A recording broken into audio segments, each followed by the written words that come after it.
Bueno, hola chicos, estamos aquí con Daniel Hernáiz, experto en el mundo aeronáutico, especializado en drones.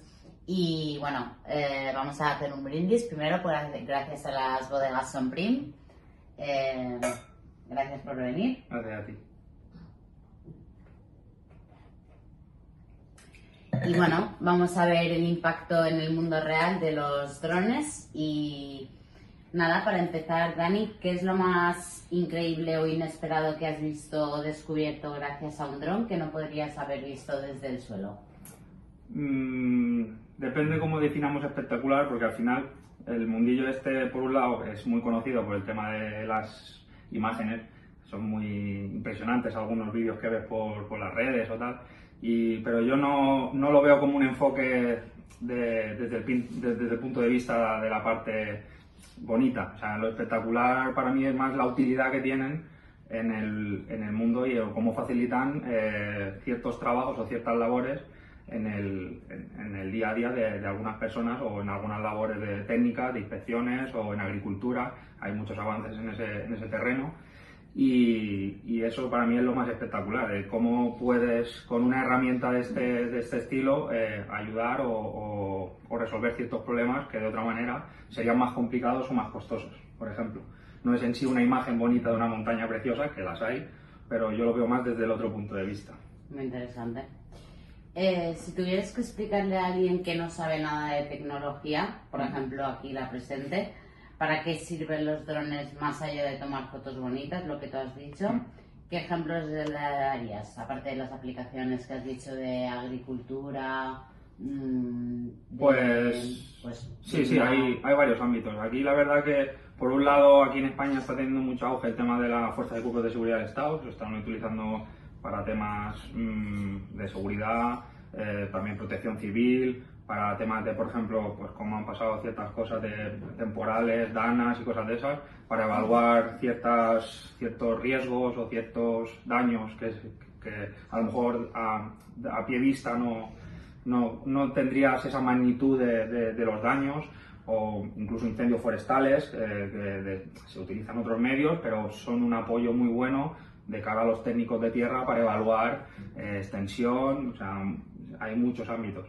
Luego está la parte técnica, que en la parte técnica se hacen, pues, porque claro, nosotros muchas veces con el dron tenemos la imagen de que ve fotos, pero por ejemplo hay otros drones más especializados y enfocados en otras áreas que, por ejemplo, tienen cámaras térmicas. Entonces eso te permite, por ejemplo, placas solares o ciertos elementos que conducen electricidad, ver si hay puntos calientes, o por ejemplo en tema de seguridad, pues vuelos nocturnos, personas. Claro, al final nosotros emitimos calor, pues una cámara térmica por la noche, pues si el dron no lo ves, está alto y tal, tú con la cámara térmica, pues yo qué sé, en una finca privada, eres capaz de ver si hay personas, por ejemplo, rondando. Al final tiene muchos enfoques, tanto en la parte privada como en la parte, pues como he dicho, de Fuerza de Cuerpos de Seguridad del Estado. También estamos viendo noticias que se usan para otros fines bélicos. Al final es el enfoque que, por eso yo es lo que te decía al principio, es una herramienta que la tecnología está avanzando muy rápido y se está utilizando en muchos ámbitos, y bueno, dependiendo del enfoque que le des, pues puede servir para muchas cosas. También he visto, por ejemplo, un proyecto por ahí que están desarrollando no recuerdo la universidad, que creo que era de Valencia, pues por ejemplo un dron meteorológico que lo suben a cierta altura, y a esa altura pues es capaz de medir en estático condiciones atmosféricas en un punto determinado. Entonces al final aplicaciones, y bueno, en agricultura igual. Agricultura tienes la parte de también con las cámaras térmicas puedes detectar zonas más secas, menos secas. Se están empleando en otros ámbitos como sembrar y temas fitosanitarios. O sea, ahí está todo muy extendido, pero aquí en España estamos un poco todavía arrancando ciertas cosas, ¿no? ¿En qué país está esto más arraigado? Hombre, por ejemplo, básicamente, por ejemplo, una de las marcas muy conocidas de drones es DJI, y esto al final sale de China. Y puedes ver vídeos por internet que hacen auténticas virguerías. De hecho, hay unos prototipos que se están estudiando ya están en ello, ya hay diseños y factibles para el transporte de personas, incluso se están planteando hasta de carreras, de carreras de drones, y son bichos que pueden llevar a una persona dentro y bueno, pues eso, aerotaxis, mercancías también. Hay muchos países que Amazon o empresas de este estilo que lo quieren mirar, bueno, lo están integrando y al final, sí, eso sí que lo para el había tema de visto reparto... en Estados Unidos, que lo utilizan Claro. para repartir paquetes. Exactamente, pues al final hay muchos ámbitos. Yo al final lo veo como una herramienta y la herramienta la puedes usar de muchas maneras. He llegado a ver también, por ejemplo, para limpieza también se utilizan. Les he llegado a ver con una lanzadera también de fuego para, yo que sé, líneas eléctricas, de cables enganchados y de telas enganchadas que las queman. Pues hay, bueno, la verdad que el mundo es muy amplio. Cuando te metes ves que hay de todo, no solo fotografía. Y lo que queda. Y lo que queda. Exactamente. Vale, antes de darle al botón de despegar, ¿qué es lo más importante que revisas para estar tranquilo? Pues hay varios factores. El primero es la preparación previa que tienes que tener para cumplir la normativa, que en esa zona se puede volar, es seguro volar y en qué condiciones se puede volar, porque puedes encontrar que la zona tenga restricciones aéreas y que tengas que cumplir cierta normativa que de caso de no tener unas coordinaciones, pues puedes tener problemas. Entonces, antes siquiera de ir a la zona hay que evaluar eso, y luego pues en la zona evidentemente pues hay que tener unas seguridades tanto de personas como con medios aéreos. Pues como digo, se puede pasar un helicóptero por encima justo cuando vayas a empezar a operar, de estos de emergencia, de rescate. Entonces, en la propia zona pues también tienes que tener tienes que tener muy claro lo que vas a hacer también. Entonces, eso te permite desarrollar la operación con éxito, por así decirlo, y con seguridad sobre todo, porque puedes empezar a volar y, bueno, otro problema que hay, aves, por ejemplo, claro, si a las aves parece que no, pero atacan a los drones, sí, según qué aves, entonces eso le puede caer a una persona en la cabeza. Entonces tienes que evaluar un poco todo el entorno y que sea seguro el vuelo, eso es lo más importante. Vale. Mucha gente piensa que volar un dron es como un videojuego. ¿Qué es lo más difícil de aprender realmente a la hora de volar un dron? Pues lo más difícil realmente es lo que estaba comentando antes, de lo que hay que tener en cuenta. Lo más difícil de aprender es todos los criterios que tienes que tener encima de la mesa para yo alzar siquiera el vuelo.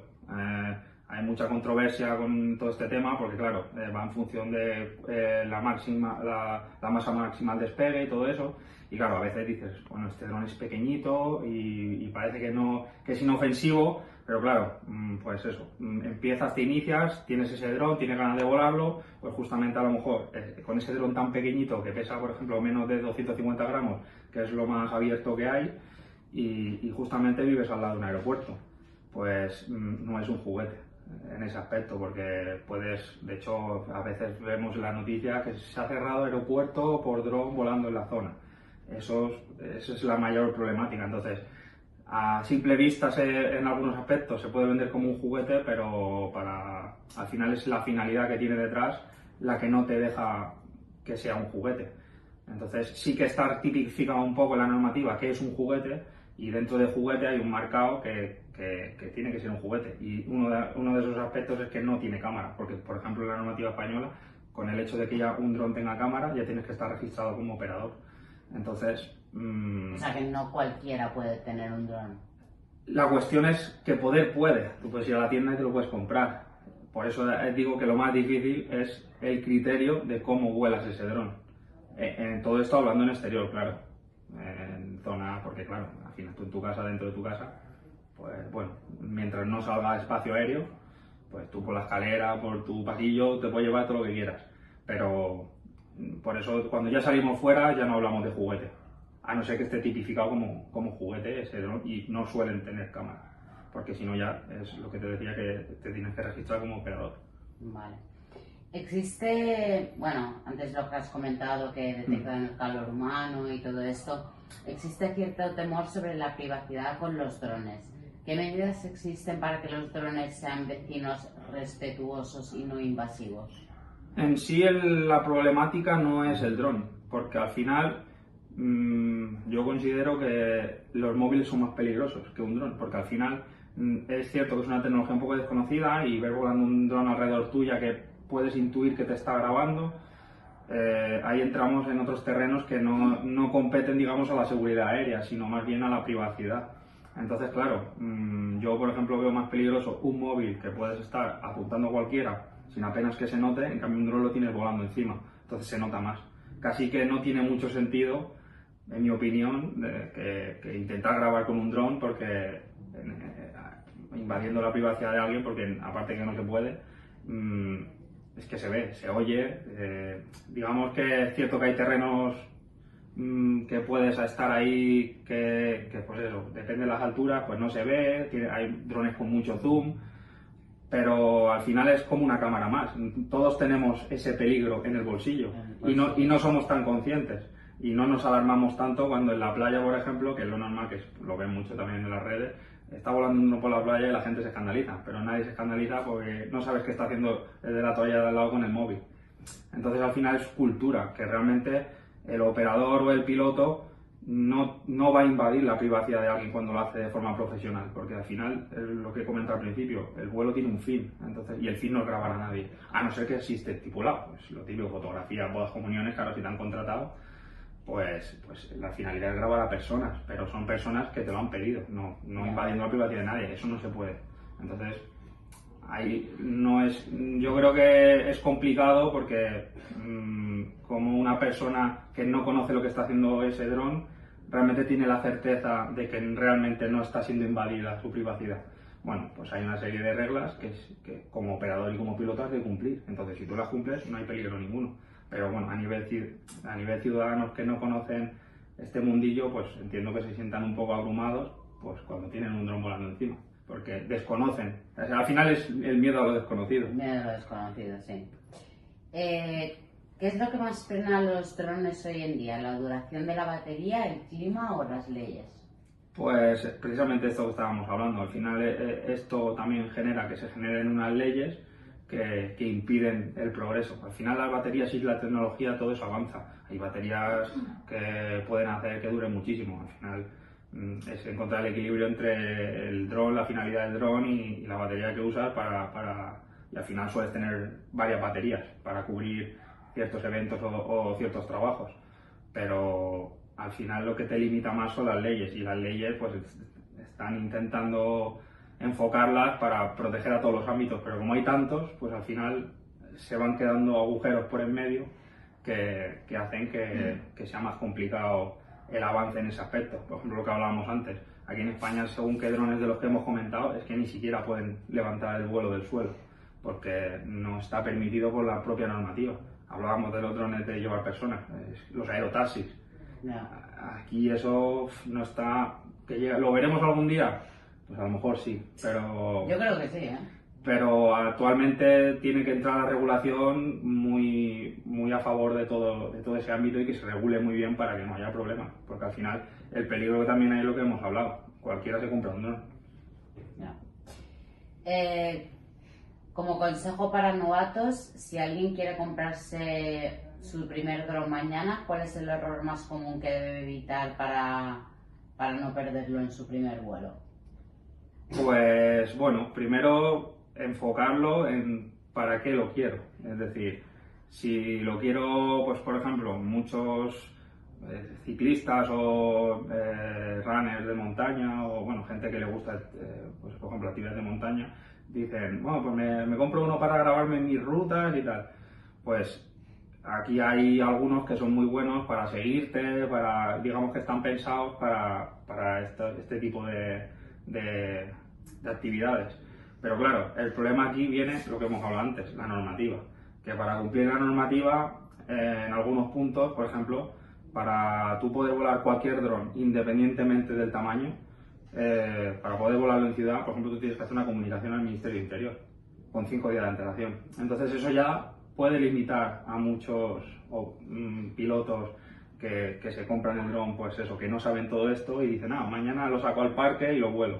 Pues ahí es donde viene que, pues eso, la gente de turno acudirá, pedirá documentación, tal, y eso es lo más peligroso realmente. No en sí voy a estrellar el dron, porque realmente hoy si vuelas, por ejemplo, drones estabilizados, son bastante seguros y vuelan muy bien y bueno, tienen sus medidas de seguridad de que tú no lo choques. Tienen sensores, algunos de ellos, para evitar obstáculos. Por ejemplo, este que te he comentado que te sigue tal, pues evita obstáculos. De hecho, he visto vídeos que incluso pasa por debajo de vallas. O sea, hay auténticas virguerías. Pero más bien en sí es pues el desconocimiento de la normativa y lo que te pueden aplicar en función de lo que tú hagas con ese dron. A nivel de calle, ¿dónde no podemos volar un dron aunque sea pequeño y parezca un juguete?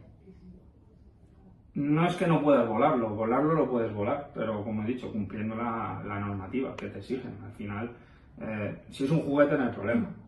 Si está clasificado como juguete, al final la propia clasificación de juguete te deja ese amparo para poder jugar con él.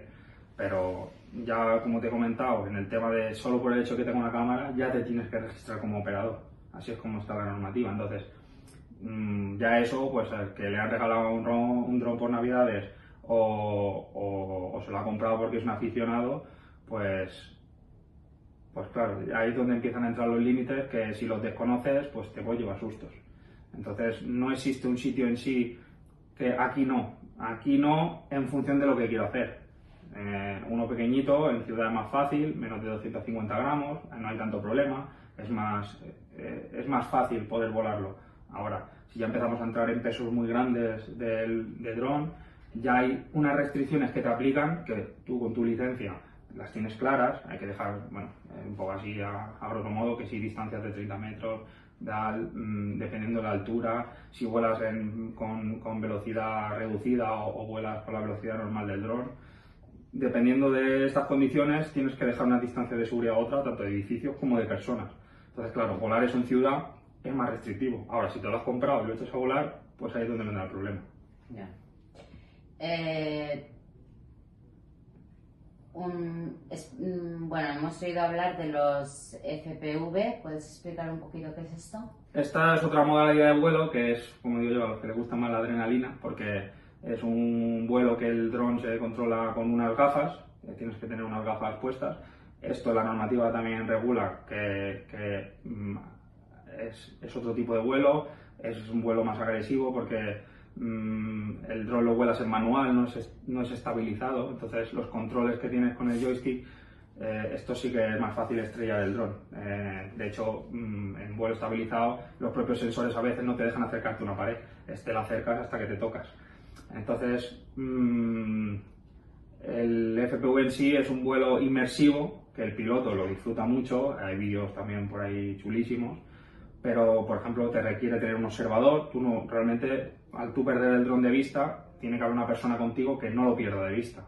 Entonces, ahí hay mucha también discrepancia, porque claro, ya como lo que hemos hablado antes de la normativa, ya solo por el hecho de ese vuelo ya te puede limitar un poco dónde puedes volar eso, porque al final es un vuelo más inseguro, por decirlo de alguna manera. No es que sea inseguro, pero porque al final el piloto controla su dron, tiene al observador, pero digamos que al ser en manual, pues hay ese peligro extra de chocarlo precisamente. Y volvemos a entrar a lo mismo de los pesos, en función de si vuelas un dron FPV más pesado o menos pesado, habrá también esa parte de peligro. Entonces, es una experiencia diferente, te da mucha perspectiva de otros puntos, pues se ven muchos vídeos de, por ejemplo, inmobiliarias o carreras de coches que se ven, o en la propia montaña, acantilados, hay vídeos preciosos. Pero el FPV al final está pensado pues, para eso, para un vuelo más inmersivo, la propia es First View, ¿vale? O sea, es primera persona, es vuelo en primera persona. Entonces la finalidad y la aplicación son diferentes que los drones estabilizados. Ahí normalmente, bueno, estamos en comunidades, ¿la normativa es estatal o es comunitaria? Dependiendo de lo que definamos del espacio aéreo, entran varios factores. Por ejemplo, al final, cualquier persona que tenga que volar un dron, es básicamente lo que dicen siempre, hay que consultar en Aire Drones. Ahí vienen todas las restricciones aéreas que aplican y pueden ser nacionales como de ámbito local.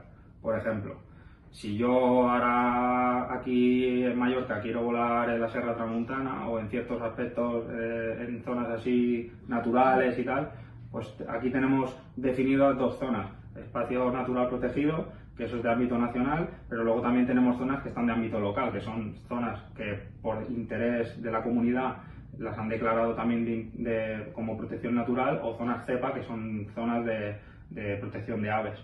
Entonces, al final, eso tú tienes que hacer ciertas solicitudes en función de lo que quieras hacer, y tiene cada uno su cauce y sus propias normativas. Y no estamos hablando de espacio aéreo, o sea, sí hablamos de espacio aéreo, pero en Enaire Drones te pone la limitación, pero tú no haces la solicitud, por ejemplo, a través de Enaire, sino que tienes que recurrir a tu, bueno, aquí en este caso de aquí en Baleares, Red Natura, la Comunidad de Andalucía es la que corresponda. Al final cada comunidad autónoma tiene sus propios entornos naturales y sus zonas de protección de aves. Entonces hay una parte de normativa que te aplica a nivel nacional y bueno, incluso internacional. Al final también, por ejemplo, con la parte tú cuando te sacas las licencias es a nivel europeo, pero claro, irte a volar a Francia tampoco es lo mismo, no aplica las mismas reglas. Entonces, claro, incluso hasta entre países hay diferencias de normativa. Siempre tienes que estar un poco al día y luego... Y supongo que esa normativa irá cambiando. Claro, se va regulando, se va adaptando. Siempre la tecnología va un poco por delante de la normativa, y la normativa va regulando en función de lo que va necesitando. Y luego tienes la parte de, por ejemplo, si vuelas en zona urbana, pues al final tienes que hacer una comunicación al Ministerio de Interior. El Ministerio de Interior también es nacional, pero luego tú, a la hora de sobrevolar edificios, realmente pues el permiso lo tiene el propietario de ese edificio. Entonces, al final se van juntando aquí varios permisos, que estamos hablando incluso de, pues si, hablando así un poco, si yo quiero sobrevolar una zona y está todo lleno de edificios, pues habría que pedirle, se supone, permiso a cada uno de los... ¿Vale? Entonces, por eso digo que al final, si tienes una finalidad, por ejemplo, inspeccionar una azotea que es de difícil acceso por el tema de, yo que sé, instalación de placas solares, o quieres revisar placas solares o cosas de estas, pues claro, al final tienes que pedir comunicación al Ministerio de Interior, permiso al edificio que vas a sobrevolar, y tú ceñirte a ese plan de vuelo, a sobrevolar ese edificio, no irte por zonas anexas que no has pedido permiso para volar, y en caso necesario pues tendrías que pedirlo también. Entonces, al final hay diversas normativas que te aplican en función de por dónde vueles. Vale. ¿Cómo crees que los drones cambiarán nuestra vida cotidiana en los próximos 5 años? ¿Dónde ves el futuro de los drones? Pues, 5 años, 10 años... El futuro está aquí ya, como digo yo, porque es lo que te comentaba antes. En otros países están a años luz de algunas cosas. Al final es la propia normativa la que nos restringe. Bueno, al final hemos hablado de un dron aerotaxi, pues a lo mejor llega un momento que ese aerotaxi ya, bueno, de hecho ya los drones son muy autónomos. Entonces, pero claro, te lo ha de permitir la normativa. Entregas de paquetes, lo que hablábamos, eso es autónomo. Ya no tienen ni siquiera un piloto, es una propia máquina que está pilotando con unos puntos que ya vienen preestablecidos. Tú aquí, por ejemplo, aunque sea un dron pequeñito como definimos de juguete, que no son de juguete con su cámara de estos, por ejemplo, si me ocurre un el DJI Mini, el 5 Pro, que es del último de los mini que han sacado, de menos de 250 gramos,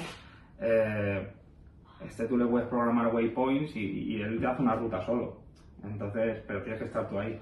Claro, cuando hablamos de reparto, no hay una persona pilotando eso en cada entrega, al final es autónomo. Pues eso nos lo va a permitir la tecnología y las normativas, pero la tecnología, como he dicho antes, va más adelantada que la propia normativa. ¿Y qué proyectos tienes tú de futuro? Ya que estás metido en este mundo, ¿qué proyectos tienes? Pues yo al final es un poco la finalidad que te comentaba al principio, que yo es más la utilidad que tienen y que puedan aportar algo más que no solo una foto, que son necesarias en algunos casos, y bueno, pues entretenimiento también, pues al final, que no muchas veces dice, pues yo quiero para mi boda, quiero el dron. Y es perfectamente viable, pero yo me gusta más la aplicación de cómo solucionan ciertos problemas, sobre todo pues eso, sectores de industria pues eso, empresas que requieren temas de placas solares, arquitectos, que a veces pues control de obras, en agricultura también hay muchos usos, seguridad, como tienen por ejemplo las fuerzas de cuerpos de seguridad del Estado, me parece alucinante todo lo que pueden hacer y el control que pueden llegar a tener y con las facilidades de sus medios. De hecho hay algunos que, hay vídeos por ahí, que aquí en España no tampoco, pero que el propio vehículo te saca un dron. Entonces, claro, o incluso hay estaciones donde las farolas, por ejemplo, que tienen mini estaciones de drones, claro, para control más inmediato. Yo qué sé, me imagino un accidente. Si tú tienes capacidad de tener un dron que en un momento, porque está ahí cerca, va y posiciona en el sitio, ya sabes lo que ha pasado. O bueno, sabes lo que ha pasado, ves lo que hay en el sitio. Es una pasada, pero claro, llegar hasta eso aquí es más complicado. Pero hay sitios que ya se está desarrollando todo esto. Bueno, pues muchísimas gracias. Nada, Creo que dentro de nada llevaremos todos un dron en el bolsillo en Sí. vez de un móvil. Y bueno, nada, un último brindis. Y muchísimas gracias Nada, por gracias todo. a ti por invitarme.